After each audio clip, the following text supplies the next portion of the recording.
I wrote this book on Oprah because, of course, I'm fascinated with her like everybody else is, and of course I admire her. I mean, what's not to admire about an African-American woman who rose from poverty-ridden backwoods Mississippi in the 50s and, who became arguably the most famous, certainly one of the most famous, and one of the wealthiest women in the world.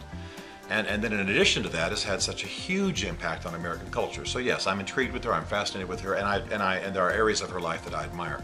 What captured me, though, about the idea of doing this book is that I'm intrigued by the impact she's had religiously on American culture and on the world. We don't think of her as being a religious broadcaster, we just think of her as being a superstar who's got a spiritual nature.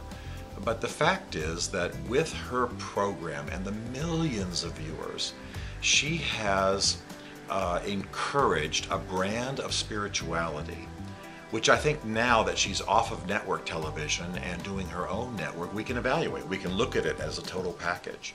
And I'm intrigued by that. I'm intrigued by why she moved away from traditional Christianity. I'm intrigued by how her new brand of spirituality became a motivating factor in her life. I'm intrigued by the people, call them what you will, those being insulting, call them gurus, the teachers, the spiritual influences around her.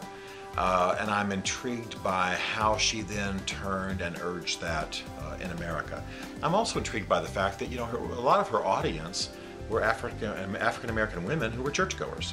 So how did that transition happen in American history, and how did they embrace that, and was there an outcry against her, and what was the nature of her impact? I mean, writing a little bit after the time that she went off network television, looking back, what can we say about Oprah Winfrey's impact on American and global culture from a religious perspective? I'm fascinated with that, and that's what I try to capture in the book.